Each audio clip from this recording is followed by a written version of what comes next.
diving into mortgages for self-employed people. So we're talking about people who receive 1099s, people who are filing Schedule Cs to their personal tax returns, people who claim income through partnerships that might show up on a Schedule E.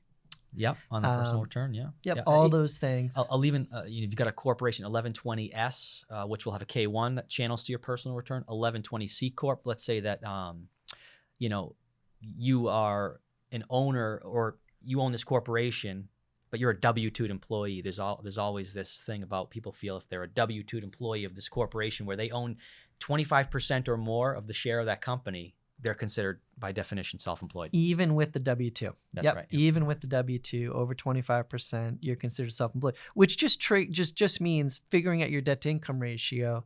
There's different math, so the math is going to follow things like the concepts you want to think about if you fall into that category that we just mentioned above is think about what's gone on the last 2 years in your business.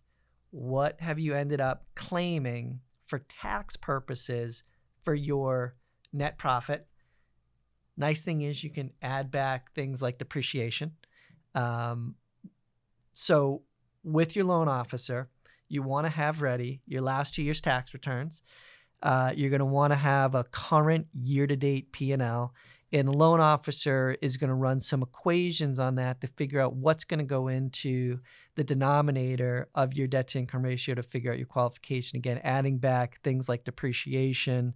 And there's also some nuances within the conventional guidelines in terms of if you've been self-employed for over 5 years, there's some situations where they're just looking at the prior year's tax return rather than the two. There's some nuances to if the income is increasing over the past couple of years and year to date versus if it's decreasing. So a good skilled loan officer can help get you to your true qualification pretty quick with the last 2 years' tax returns. Personal, business if you have them, like if you have a 1120S, things like that, if applicable, you want to look at that. And then the year-to-date P&L, again, triggering in on something if you're over 25% owner. I guess if you're 24.99 and below, by definition, you are not considered self-employed. So in that case, if it's a partnership and you have a K1, we just need your K1 and your personal return. We then don't have to dig into or ask for the business return in that scenario. That's great. And then tips for self-employed people to verify income when applying for the loan. So most self-employed people, because they're pretty involved with all aspects of their business, are typically going to have a CPA filing their tax return, helping them prepare their books, file their tax returns.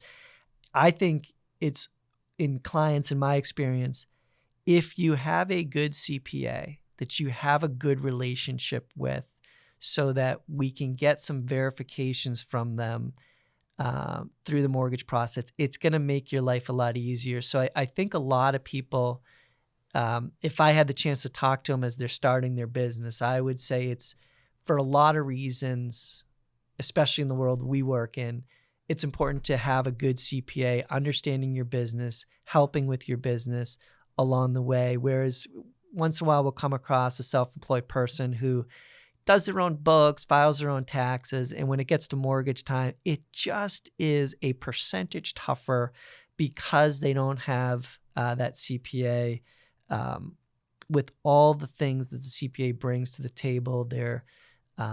How they're regulated and the fact that they're a third party who can verify things about the business. So a tip for anyone self-employed is find a good CPA who is pretty involved with your business, maintain a good relationship with them, because you're going to find that pays dividends on a lot of different things, especially when heading into the mortgage process.